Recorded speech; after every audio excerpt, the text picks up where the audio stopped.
Eh bien, on est parti. Nous allons à la suite de la belle présentation de Pedro sur tout ce qui est sécurité. Je vais faire juste un petit retour à arrière pour Monsieur Laval sur sa question précédente. Je pense que ce que voulait dire Pedro, c'est par rapport au RDP.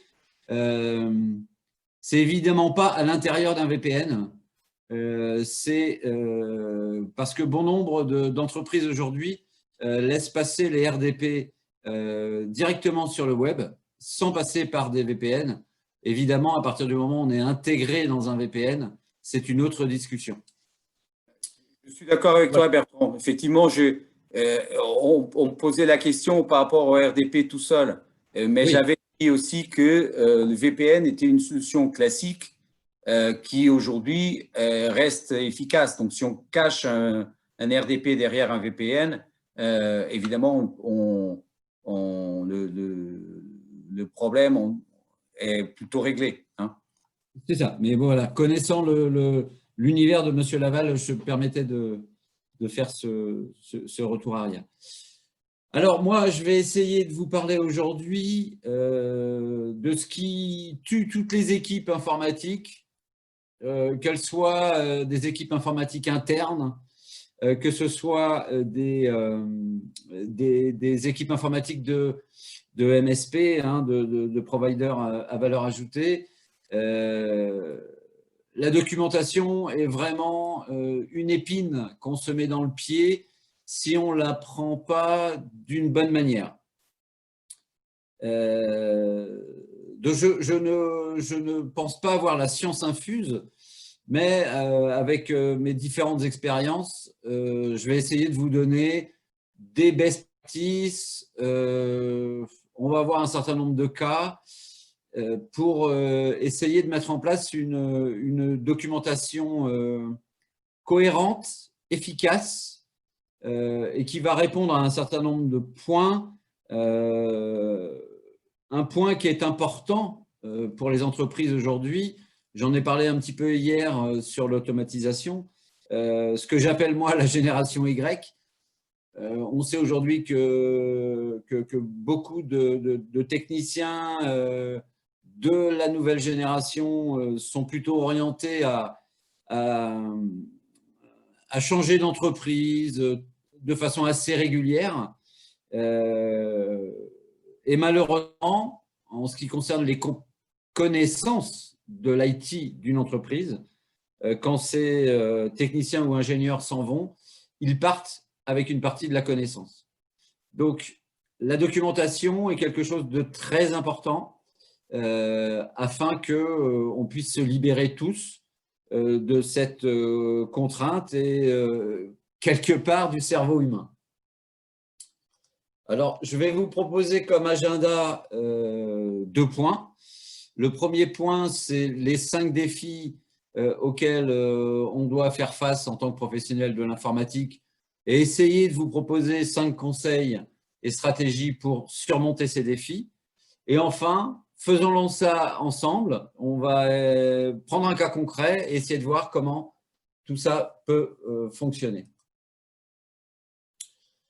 Pour ceux qui étaient là hier, je ne vais pas répéter. Voilà, je suis distributeur directeur de la distribution Kaseya chez DSI Pro du groupe Plénitude. Mon métier, c'est d'expliquer aux entreprises comment faire plus avec moins, comment utiliser tous les outils Kaseya pour améliorer la qualité de service et diminuer les budgets.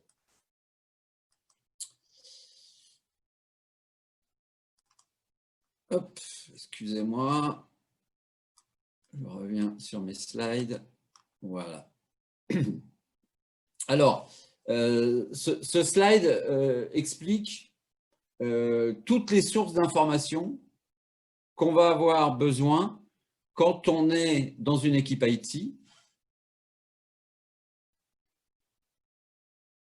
pour répondre aux questions quoi, comment et pourquoi. On va avoir besoin de connaître le matériel sur lequel on travaille. On va avoir besoin de connaître les logiciels sur lesquels on doit travailler. On doit savoir comment tous ces logiciels fonctionnent. On va avoir besoin de se connecter à une base de connaissances. On va avoir besoin en permanence de mots de passe. Tout ça pour rendre le service qu'attendent tous nos utilisateurs. Et très clairement, c'est le quotidien de toutes les équipes IT, qu'elles soient des équipes à l'intérieur d'entreprises ou des équipes de SS2I, de MSP. Quand on va avoir trouvé facilement, oui, au fait, ce serveur qui ne va pas, c'est un serveur du type Dell, HP, Lenovo, de tel type, etc. Enfin, on a trouvé comme quoi il était connecté à tel switch. Enfin, on sait qu'il est vieillissant parce que sa garantie va bientôt expirer. Mais au fait, à quoi il sert?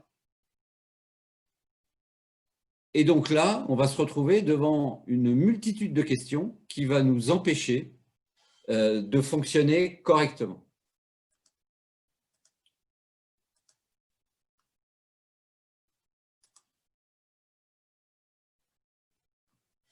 Petite image sympathique pour détendre l'atmosphère. Vous voyez voilà, ce technicien qui est devant des milliers de documentations, une souris, un clavier, une calculatrice et qui se pose toutes les questions dont je viens de parler. Et il va se retrouver confronté à des notes illisibles. Et il va se dire que l'information est bien dans le cerveau de son collègue, mais peut-être que son collègue est en vacances. Et là, il va avoir un grand blanc pour pouvoir régler le problème devant lequel il est confronté. Je ne parle pas des documentations qu'on lui a remises et qui n'ont jamais été remises à jour et qui sont évidemment obsolètes.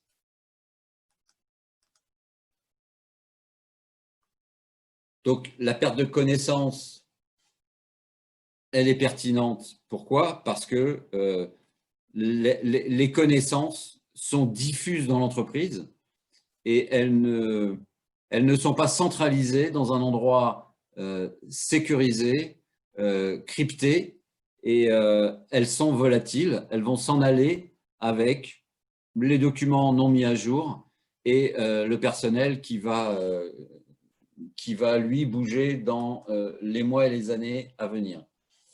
Donc, je prends un exemple d'un serveur. Bon, il est quelque part, il a eu des problèmes et on vous a demandé de le décommissionner.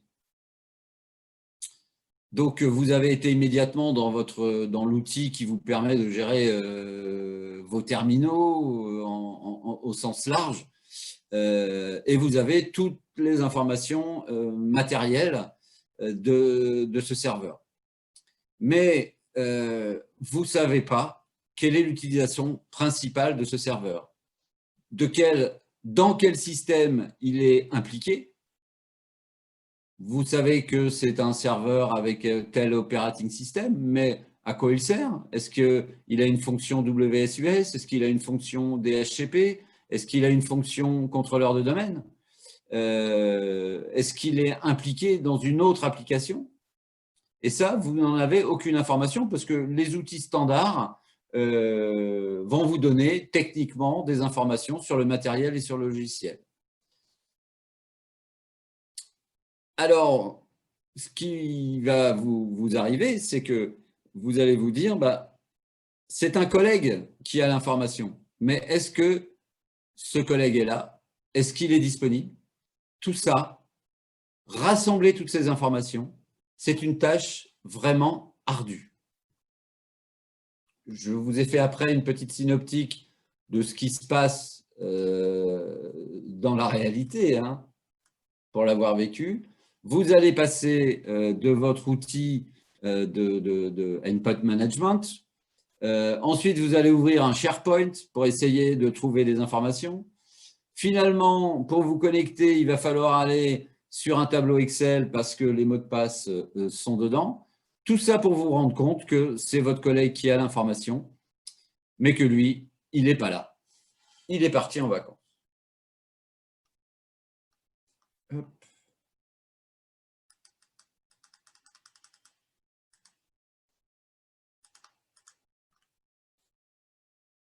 Donc, l'astuce numéro 1, c'est de vous diriger vers un outil de documentation qui va vous permettre de comprendre l'ensemble de votre système d'information en regroupant toutes les différentes parties.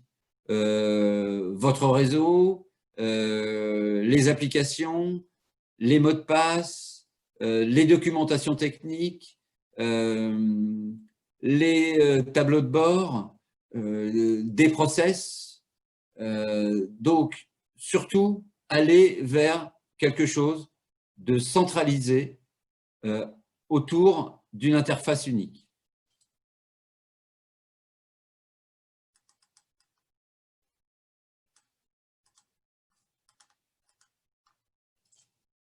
Donc, les bases de ce type d'outils, ce sont évidemment des informations sur le matériel, des informations sur le logiciel, une gestion cryptée de tous les mots de passe d'accès, une gestion réelle et efficace des informations réseau, on verra tout à l'heure pourquoi, et puis ensuite toute une partie de documentaire sur les processus et sur les procédures sur lesquelles vous pourrez vous appuyer, sachant que si votre outil, si l'outil que vous choisirez est l'outil présenté dans le terme de ces séminaires, qui est l'outil IT Glue de Kaseya, va même vous permettre, à l'issue d'une recherche dans la base de données de connaissances, de lancer automatiquement des procédures, ce qu'on a vu hier, des procédures sur l'outil de RMM, Remote Monitoring and Management,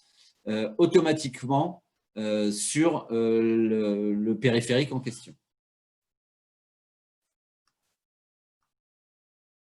Alors, comment on peut se lancer dans cette démarche de mettre en place un outil de documentation centralisé? Il faut d'abord développer une politique.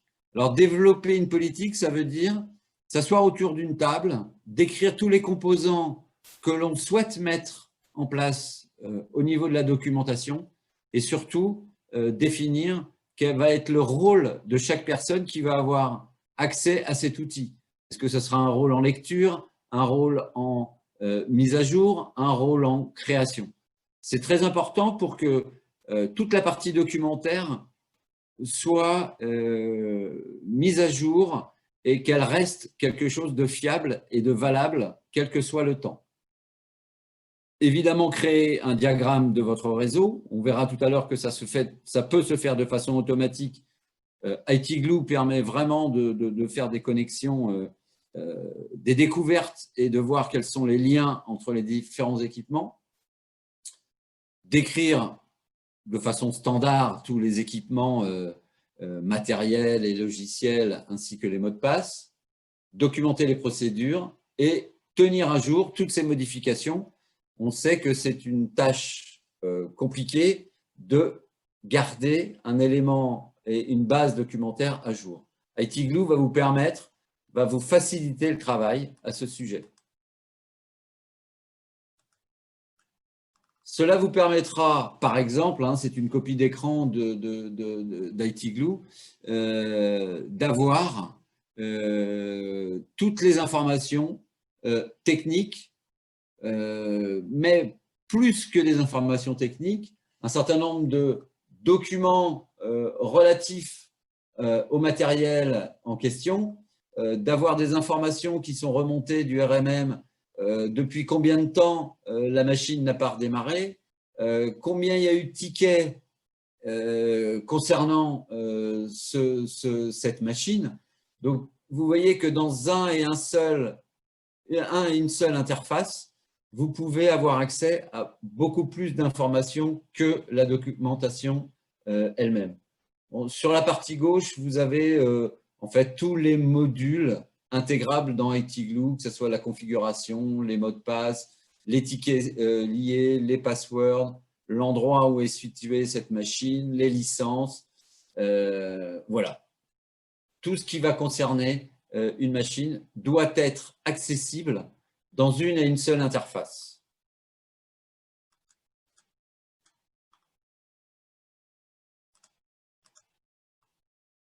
Un deuxième défi, c'est tant d'inconnus. À chaque fois que l'on se retrouve devant un problème, on a plein d'informations, en tout cas plein de questionnements qui nous viennent et on ne sait pas trop où aller les chercher. Alors les questions, c'est quoi, où, qui, quand, comment, pourquoi. C'est un grand classique. Tel serveur ne fonctionne pas. Ah oui, mais qu'est-ce qui ne fonctionne pas? Où est-il situé? Quels sont les mots de passe pour y accéder? Qui a fait la dernière mise à jour? Etc., etc. Donc, il va falloir équilibrer notre charge de travail avec une documentation technique qui va nous permettre de répondre à ces questions le plus rapidement possible en perdant le moins de temps. Tout ceci sera évidemment lié à la mise à jour de notre base documentaire dont j'ai parlé tout à l'heure.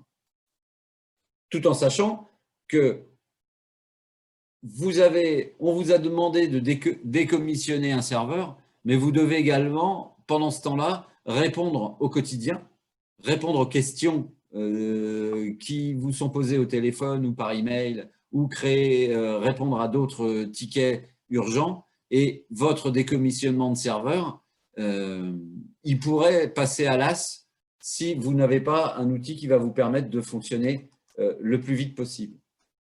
On sait tous également qu'on va être obligé de créer une to-do list à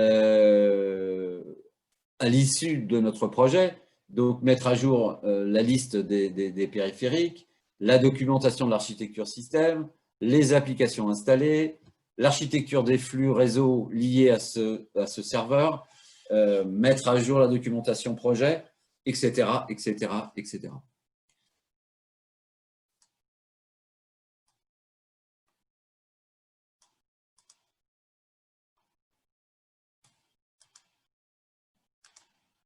Alors, où sont les documents? Comme d'habitude, face à un problème, ben voilà, on a, là j'ai fait un petit exemple de 5 possibilités. On a des papiers, on a des notes, on a des documents Word, des documents Excel, un SharePoint quelque part. On sait qu'on peut aller chercher les informations dans notre outil de management des endpoints. Quelqu'un a créé une base de données quelque part, etc. Les documents sont éparpillés dans bon nombre d'entreprises et ne vous permettent pas d'être efficace pour la résolution de vos problématiques au quotidien, qu'elles soient projet ou qu'elles soient desk. L'idée et l'astuce numéro 2, c'est de standardiser et d'automatiser cette documentation pour une visibilité complète et à jour.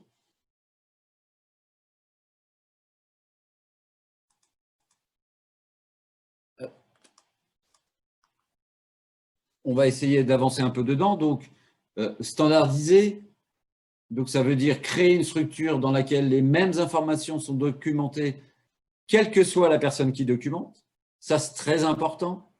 Pour l'avoir vécu dans pas mal d'entreprises, on se rend compte que tel ou tel technicien ou tel ingé, je ne fais pas de différence, va documenter à sa façon. Donc ça, c'est important de standardiser la structure des documents que vous allez mettre dans votre base de connaissances, centraliser les informations qui sont stockées aujourd'hui à droite, à gauche, et consolider toutes ces informations de plusieurs sources en une seule. Il faut absolument que toute personne de vos équipes soit capable de faire référence à ces équipements, à ces plans, à ces procédures, quels qu'ils soient. Et ensuite, consolider les connaissances individuelles. Ça, c'est très important. Chacun a des niveaux de compétences différents dans différents domaines. Il faut absolument consolider toutes ces compétences pour que chacun y ait accès.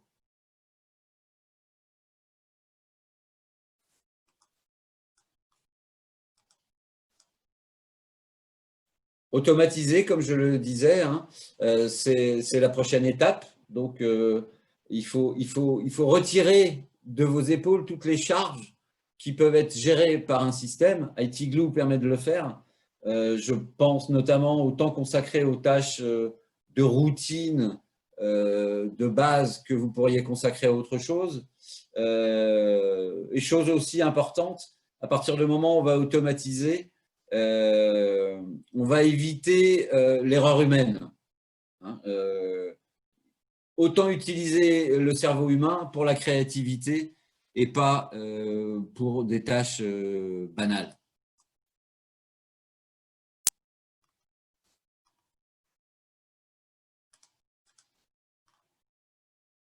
Donc l'automatisation, elle doit se faire sur le matériel, sur le logiciel, sur les relations entre ces différents logiciels. Elle doit se faire sur toute la partie réseau, par exemple des mises à jour automatiques de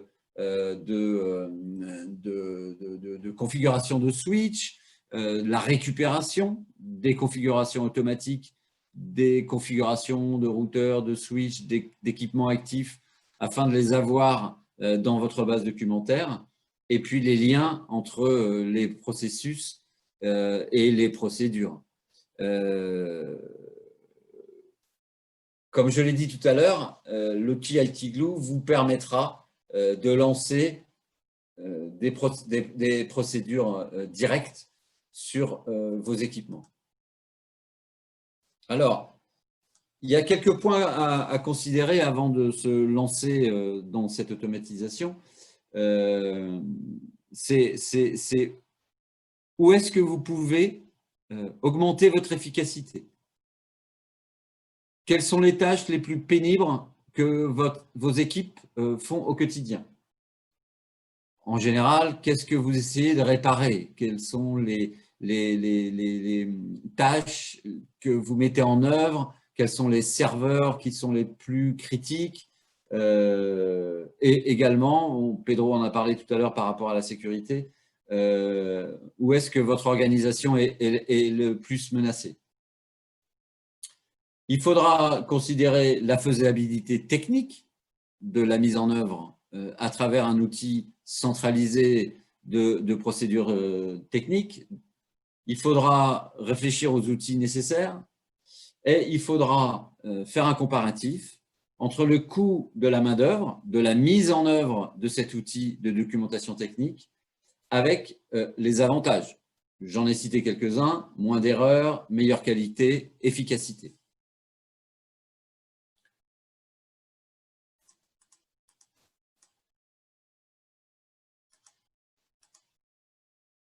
Alors, comment automatiser? Ça va dépendre de vos environnements. Il n'y a pas de règles précises.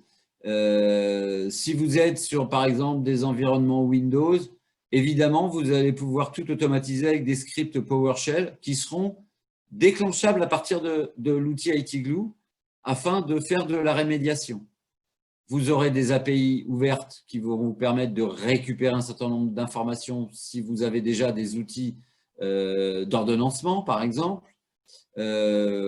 Évidemment, une découverte de réseau automatisé avec une cartographie automatiser des différentes relations entre vos différents équipements. Nouveau défi à venir. Là, on commence à toucher à l'humain. La matière grise n'est pas une solution de stockage. Les plus grands contributeurs au temps d'arrêt des services, ce sont les personnes et les processus. Un service est arrêté, vous êtes en train d'essayer de vous souvenir de toutes les informations qui vous permettent de remettre ce service en place. Mais où est l'information et dans quel cerveau est-il? Il y a toujours un angle mort. Il faut considérer que les informations du système d'information et les connaissances liées à ce système d'information ne devraient pas quitter le bâtiment, l'entreprise, quand un technicien ou quelqu'un de l'équipe est à l'extérieur ou en vacances, voire quand il quitte son emploi. Les personnes et les processus sont les principaux facteurs d'indisponibilité des services, pas les erreurs.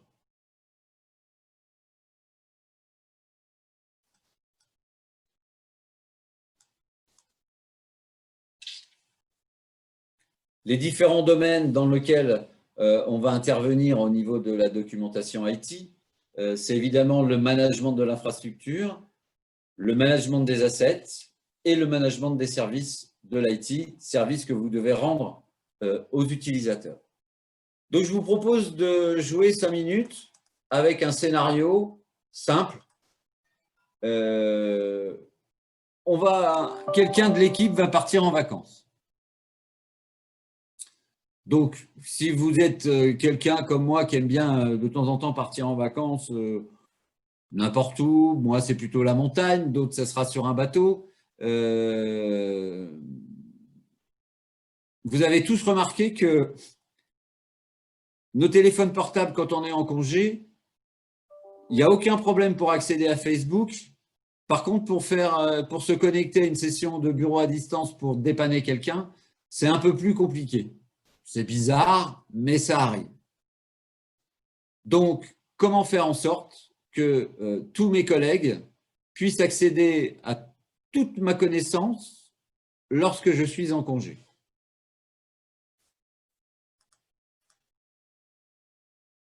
Voilà, imaginons un web développeur a fait en sorte que la messagerie ne fonctionne plus. C'est samedi, on est après-midi, il est 1h30 de l'après-midi, les emails ne circulent plus. Un technicien X va faire un premier diagnostic et il va essayer de m'appeler, d'appeler quelqu'un pendant les congés et de dire ben voilà, je peux envoyer des mails, je peux accéder au webmail, mais il n'y a rien qui circule. À ce moment-là, le technicien qui aura reçu cette information va appeler un deuxième technicien. Et puis, le deuxième technicien va lui dire « ben non, non, non, c'est pas moi, c'est un autre qui gère ». Ça, c'est du quotidien pour les équipes IT. Et là, on voit bien qu'on perd énormément de temps.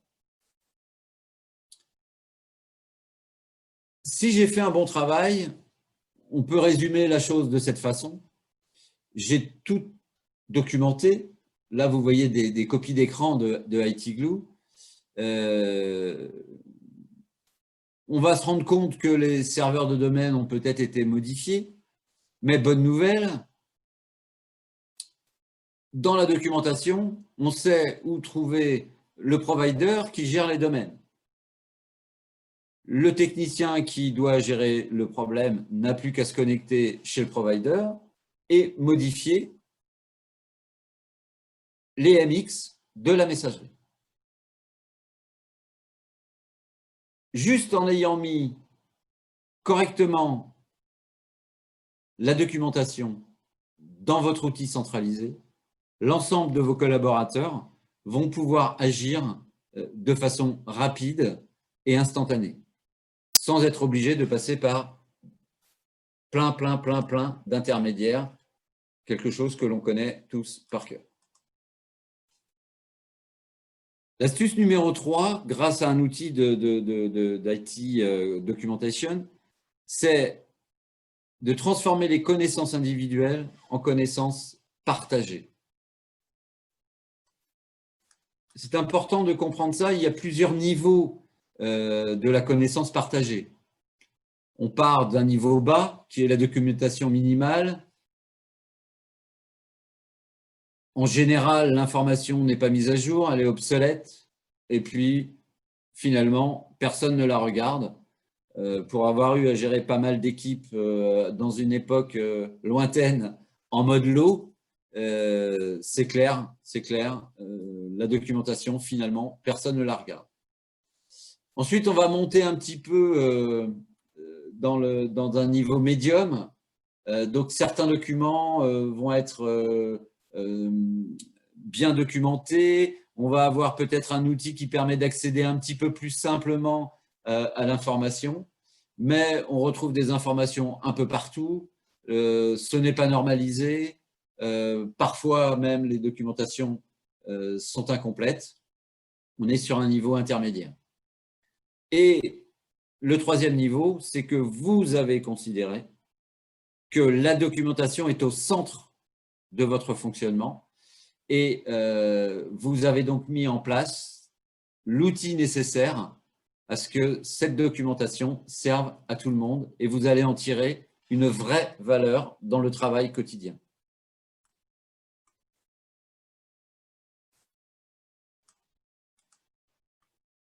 Donc, comment mettre cela en place? On revient sur les fondamentaux. Une interface unique où le quoi, le pourquoi et le comment de l'infrastructure informatique seront intégrés. J'insiste sur le comment parce que bon nombre de techniciens savent le quoi, voire le pourquoi, mais comment l'infrastructure globalement a été agencée, peu de systèmes d'information, de documentation donnent accès à ces informations. Donc, standardiser les process, les procédures, documenter afin que tous les membres de l'équipe puissent s'y référer. Et enfin, créer des listes de contrôle pour les tâches fréquemment utilisées. Ça, c'est très important, créer des listes de décision pour qu'un technicien puisse agir correctement. Le prochain défi, c'est que la documentation, en règle générale, ne correspond pas à vos flux de travail. Astuce, structurez la documentation en fonction de vos environnements personnels informatiques. Chaque architecture informatique est différente. Donc, vous avez, je vais mettre un exemple simple. Voilà, vous avez soit vous centralisez votre information sur le scénario 1 en fonction des départements, soit vous, département en termes fonctionnels, soit vous la centralisez en termes de sites. Il faut choisir, mais il faut vraiment que l'environnement de votre documentation s'appuie sur votre environnement de travail. Là, je vous montre un exemple de tableau de bord de notre outil IT Glue qui va permettre de centraliser la documentation en fonction d'un site ou d'un département.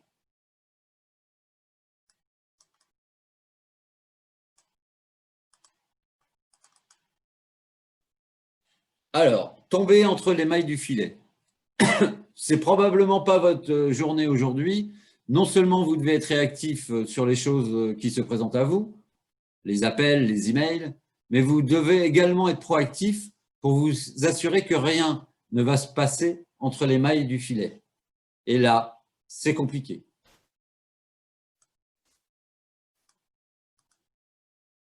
Il va falloir, pour vous assurer que tout est sous contrôle, automatiser des notifications.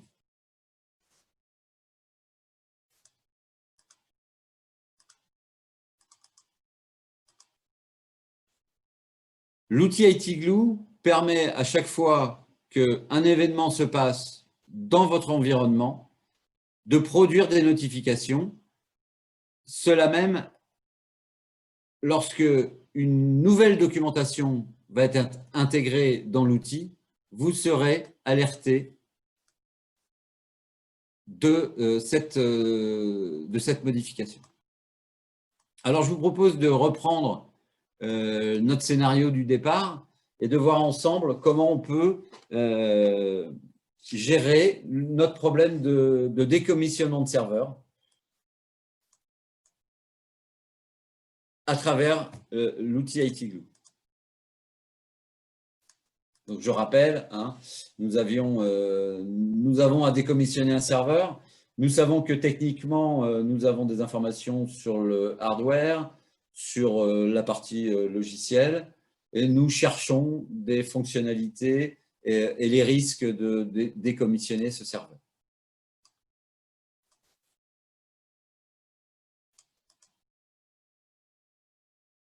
Donc, nous allons, dans un premier temps, comprendre l'ensemble de l'architecture.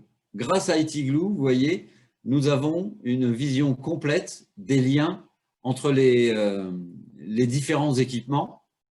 Et ça, c'est la base de la première étape de la réflexion. Donc, on voit les différentes connexions entre les appareils.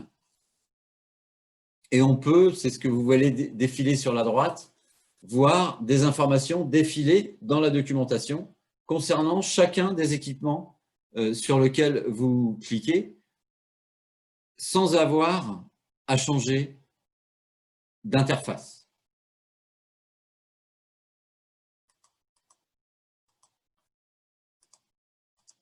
Règle numéro 2, standardiser, automatiser la documentation. Donc, vous pouvez identifier les appareils qui ne sont pas déjà documentés par un point d'interrogation. Voilà, vous voyez sur les images qui défilent que cette machine n'est pas documentée. Donc, vous pouvez y aller très rapidement et la personne qui est en charge de mettre à jour la documentation peut également utiliser cette partie de l'outil pour se dire, bon, il faut que je mette dans ma to-do list la documentation de ces machines.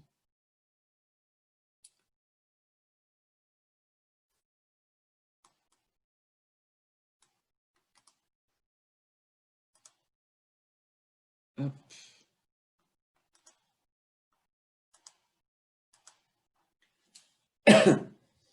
Donc maintenant que vous disposez de toutes les informations sur l'appareil, vous devez comprendre à quoi sert ce serveur.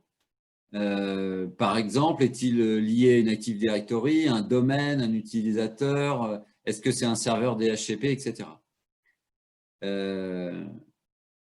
IT Glue permet au moment de la détection des différents assets de votre réseau, il s'appuie sur un logiciel qui s'appelle Network Detective. Il va être capable de faire des liens actifs de façon automatique sur une trentaine de types d'actifs différents. Il va être capable de vérifier des correctifs Windows manquants et voir si un ordinateur, par exemple, hein, est lié à l'Active Directory. Quelle policy va être appliquée à cette machine. Donc ça, c'est fait de façon automatique dans IT Glue.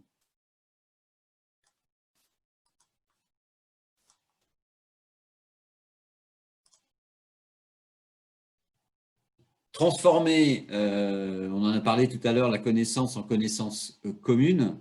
Donc, vous allez pouvoir à tout moment modifier, créer des informations liées à l'outil à chaque fois que vous allez à l'asset, pardon, à chaque fois que vous allez vous connecter dessus.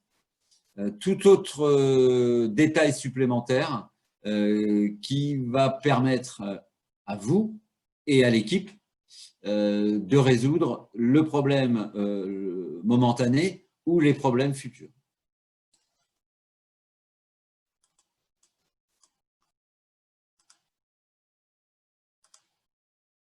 Voilà, là je vous ai montré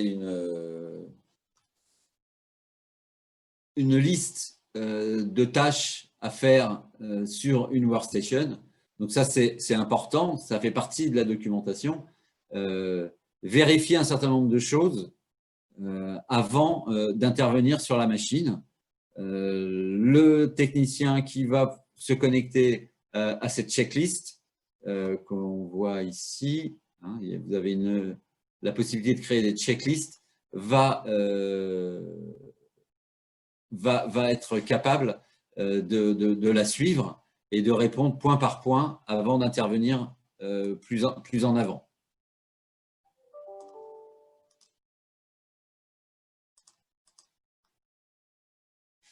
Donc là, structurez votre documentation pour correspondre à votre environnement. On en a parlé tout à l'heure. Mais régulièrement, vous savez que dans votre journée, vous sautez d'un environnement, d'un outil à un autre. Il est très, très facile, grâce à IT Glue, par exemple, vous êtes sur une page sur Azure, vous devez réinitialiser un mot de passe. Tout est fait dans IT Glue pour pouvoir aller directement resetter le mot de passe de l'utilisateur ou de l'asset qui a posé problème. On va avoir la même chose sur les notifications dont on a déjà parlé. Donc, automatiser les notifications à chaque fois qu'il y a une modification sur la documentation. Donc, moi, je vous propose très clairement de démarrer avec votre outil de documentation IT, IT Glue. Je résume en vous disant qu'un outil de ce type va vous permettre de comprendre l'ensemble de votre architecture informatique. Mais quand je dis comprendre, c'est à l'équipe entière, à travers une cohérence réseau, de réduire les erreurs humaines et les problèmes, vous faire gagner du temps face à un outil centralisé, ne plus perdre d'informations importantes lorsqu'un employé est en vacances ou quitte l'entreprise. Évidemment, grâce à un outil comme celui-ci, l'arrivée d'un nouveau collaborateur va être facilitée quant à sa prise en main de votre système d'information et dépanner beaucoup plus vite lorsque les problèmes surviennent. Voilà, je voulais vous donner toutes ces informations concernant la documentation centralisée, l'outil IT Glue de Kaseya. Évidemment, si vous souhaitez avoir une démonstration précise de ce produit, vous n'hésitez pas à m'envoyer soit un mail, soit à me téléphoner. Voilà, je vous laisse avec les questions-réponses. Globalement, en termes d'accompagnement, quels sont les services proposés? Donc, les services proposés, en tout cas par le groupe Plénitude, sont évidemment la mise en place de la documentation, de la plateforme hein, qui sera en mode SaaS et des conseils de mise en œuvre par rapport aux différents modules avec la formation qui va avec. Avec leur expertise sur la mise en place des documentations qu'ils ont déjà réalisées.